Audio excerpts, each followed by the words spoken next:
Hi guys, my name is Lauren and you're watching Dreams Life Courage.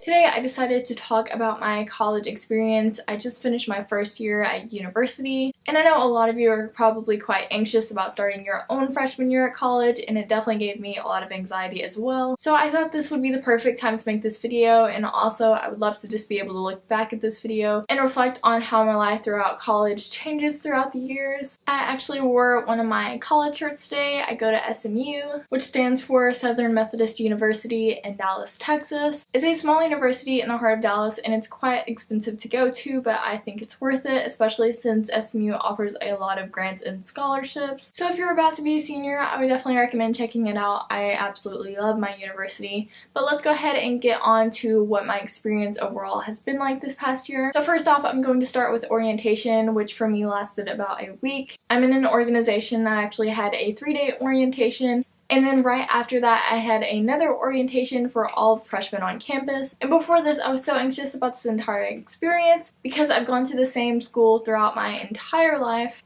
And so I've had the same friends, and I knew everyone in my school. It was very small. My entire town only had 1,200 people in it in total. I thought it would be a really big transition, but it didn't feel all that big to me, thankfully. My moving day was really easy because, like I said, I had an orientation before the actual freshman orientation. So I got there way earlier than everyone else does. And so I definitely had time to put all my stuff where I want it to be in my dorm room. I know a lot of people have trouble with moving in, but I honestly really didn't. There was barely anyone on campus then. So back to orientation. The entire process was very mentally taxing for me, and I just had to be introduced to a lot of people. You have a lot of games that you have to play with a bunch of different people. After about 3 or 4 days of doing orientation, it got so monotonous to me and so redundant. But you kind of have to do the same things like name games and stuff like that because you're constantly meeting new people, but it just took all of my energy out of me. I'm naturally an introvert, so I definitely wasn't used to all of the social interaction that I had to do. After a while, you definitely get used to just asking people questions, and there's typical questions that come up. So the top 3 questions are typically, what's your name, what's your major, and where do you live on campus? For my campus, we all had to live on campus for the first 2 years, so everyone definitely says their dorm. And then the 4th question that sometimes comes up is, where are you from? So those questions are definitely very easy questions that you would obviously know the answer to by that point in time. It's not like anyone's going to be asking you any hard-hitting questions or anything, so if you know those, if you know how to ask those questions, you'll be fine as long as you introduce yourself to them. And that's definitely my first tip, is introduce yourself to everyone. You're definitely meeting a lot of new people. Even if you're an introvert like I am, it's still not that big of a deal because everyone's new. No one knows each other. Everyone's really friendly too. You don't really meet any like mean people. No one's formed cliques, anything like that. So it's definitely the perfect time to introduce yourself to others. Next, let's talk about dorm life. As I said before, I have to live in a dorm on campus for at least 2 years. I personally really love the dorm that I'm staying in on campus because my dorm is very, very new. It was only a year old whenever I moved into it, so everything's very new. It's very clean, it's nice. Most of the time you will not get that sort of experience of having a new dorm right off the bat. Usually they're old, sometimes they're really old and you don't want to stay in them, but I think that in any situation there are pros and cons to everything. Usually the older dorms are more towards the center of campus, which is really nice. Mine's kind of far away from everything, but it's nice to me because then I get more exercise, get more walking in. And so I absolutely love my dorm. As you can tell, this dorm looks pretty big if you count the height of the room because I'm on the first floor. I really love living on the first floor because it's so accessible and it was so easy to move in and out of my room. There were no elevators or stairs that I ever had to take, which was really nice. I would personally recommend staying on the first floor if you can. I personally did not get that choice. My dorm was randomized and my roommate and everything was randomized, but I'm so happy with what I ended up with. And so now let's go ahead and talk about roommates.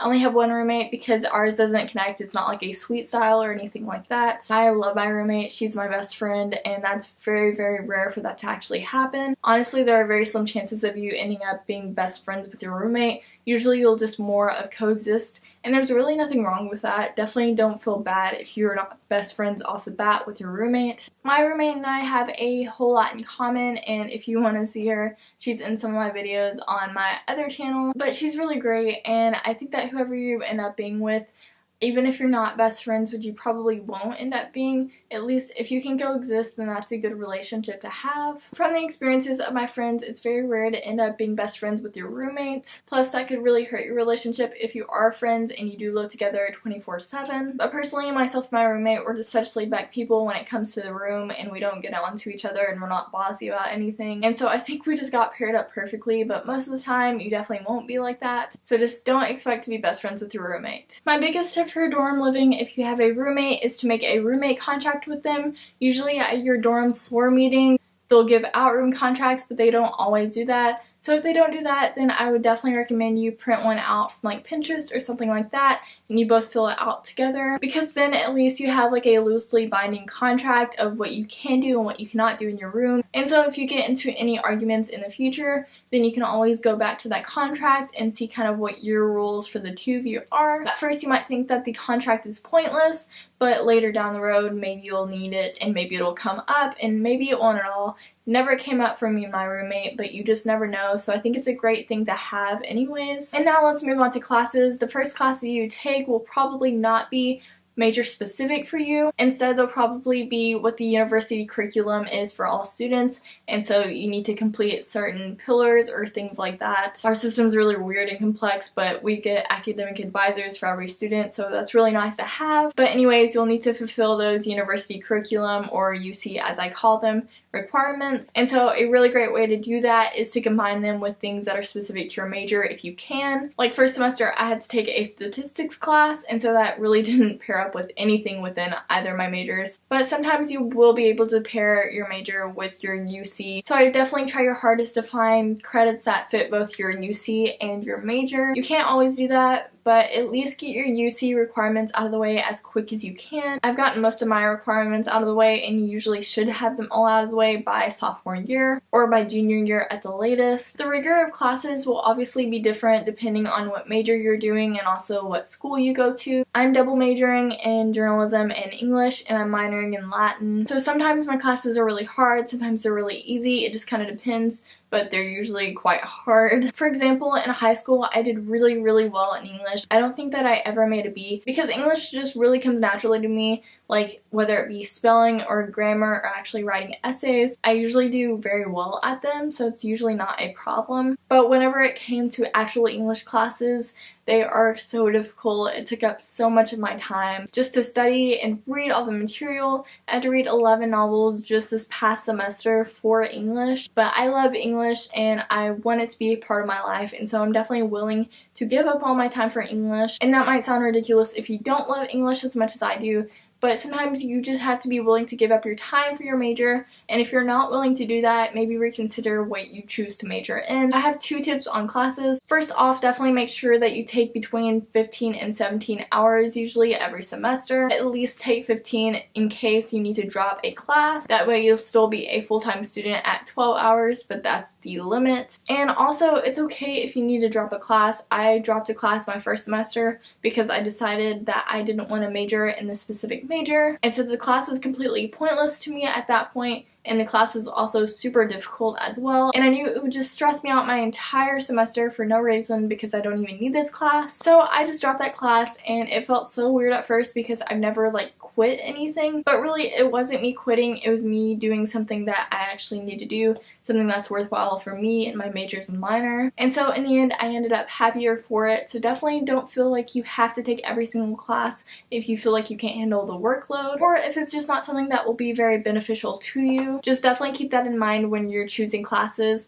And I'll also definitely go on ratemyprofessor.com before you choose any classes. That definitely helps tell you which professors to take and which ones to definitely avoid. That website has definitely saved me a lot, and whenever I decided to take a class that the website actually said definitely do not take, then I definitely saw how true it was and how I probably shouldn't have taken this professor. So it's just a really great site, and it's very beneficial to what classes you take and what professors you get. But overall, I really enjoyed my classes. I love the academic rigor, that it's so much harder than high school. I love that your classes aren't very long at all. They're usually either 50 minutes or an hour and 20 minutes, so they're actually quite short classes, and you don't have them that often, but you've learned just so much within that time period, and I love to learn things. And so I just really love my classes. And I also really enjoyed most of my professors as well, which is definitely something to be thankful for. And that kind of segues to the next topic, which is studying. As I said before, every class does not really last that long and you don't have it that many times a week, either 2 or 3 times usually. And so you have all this free time and you think you have all the time in the world to just do whatever you want.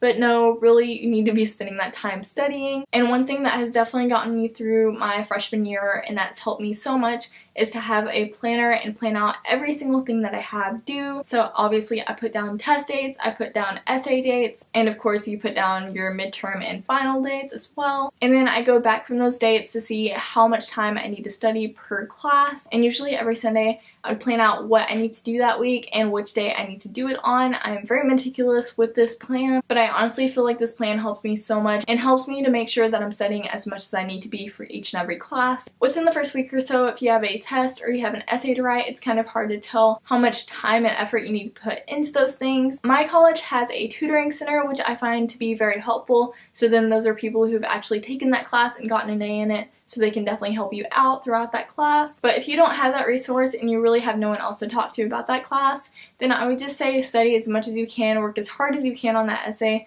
and then see what grade you get back and see how hard you need to work on the next one. It's very much so a guessing situation, but I would definitely just try to work as hard as you can with what time you have, at least at first, until you can really gauge the academic rigor and just how hard the classes will be in general. But I would definitely suggest a planner to plan out your entire week and make sure it's a big one probably, otherwise you will not be able to fit all your stuff onto it. And this might make you feel a bit scared to think about all this stuff and be very anxious about it, but trust me, that planner will definitely come in handy to have. And honestly, college is hard, and there's definitely a higher standard of academic rigor than you had in high school. And I don't mean to make you guys anxious. I'm an anxious person all the time, so I definitely know what that feels like. But you will feel a million times better if you know when you're going to accomplish something, how you're going to accomplish it, when you need to accomplish it by. By planning it all out, you become more relaxed by doing it, so it's a really great system to have. Next, let's talk about the food situation at college. First, let me preface this by saying that my college is in like the top 100 colleges for best campus food, and I definitely agree, especially within those first few weeks. You're just so happy and you have so much variety of your food and it's just like a crazy experience. But then after like the first 2 months go by, you realize there's really not that much variety, and honestly they only do like a lot of food or like specialty foods whenever campus tours are in session. But still, my campus does have really great food. We have 2 dining halls and they'll even like make you omelets like whenever you want, which is crazy. So there are a lot of great options to choose from. But really, no matter where you're at, you can get really tired of the food that you're kind of forced to eat after a while, which is why I started going to Roly Poly. If you've ever eaten at Roly Poly, you know how delicious it is.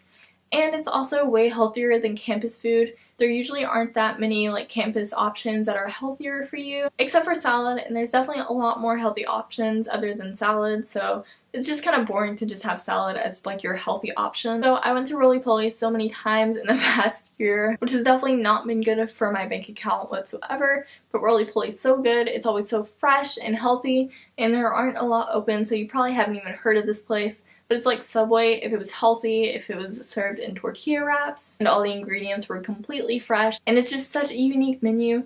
I love eating at this place, but you guys probably don't understand because there are not that many in the world. But anyways, you'll probably be spending a lot of money on food eventually. Hopefully you won't, but I'm just saying that's usually what happens to a lot of college students. And I really didn't have any way to combat that because we didn't have like a kitchenette or anything that we could use to prepare meals within our room. And our fridge is very small, so we usually only had like water and green tea and stuff like that in it. But my tip would still be to kind of like watch what you're eating to make sure you're kind of eating more healthy stuff, because there are usually like french fries and like pizza available at the dining halls. So obviously that stuff is very greasy and that stuff's not really great for you if you're gauging it on how healthy it is. Sometimes it's harder to find healthy options that aren't just salad.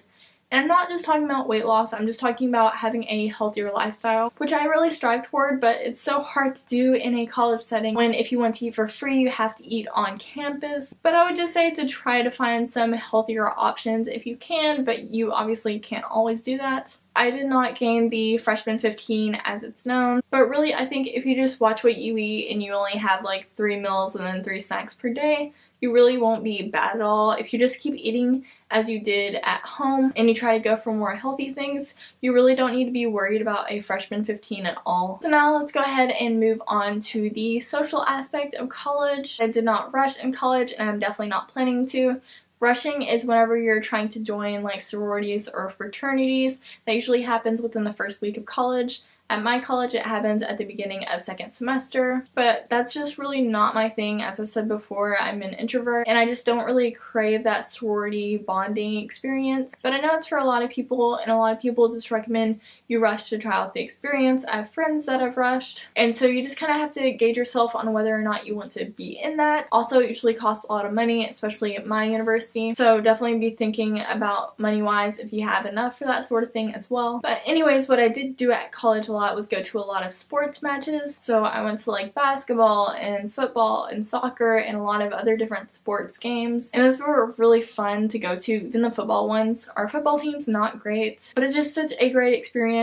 Instead of tailgating, we do boulevarding at my school, which is the only university to do that, and it's such a fun experience. And then the basketball games were definitely my favorite. They're just so much fun to go to, and our basketball team's actually really great. And since I live in the heart of Dallas and our basketball team's so good, a lot of celebrities stop by pretty often, and so like former President George W. Bush and Laura Bush usually stop in quite a lot to our basketball games. And then Tony Romo has been to a couple of games, and a lot of the other Cowboys, and then some of the Mavericks. And so it's just really fun seeing your team play amongst like students to celebrities, and it's just such a fun experience. I really did not care at all for sports in high school, so it's definitely been like a 180 for me on the sports spectrum, and so I've really enjoyed it. And sports games are just so fun to me now, which I think is so weird, but they're actually really fun, so I've definitely checked that out no matter what college you go to. If you're thinking about joining any organizations or clubs, just keep in mind that they usually will take up quite a lot of your time. They usually have at least one meeting a week, which you're thinking like an hour or so a week, which doesn't sound that bad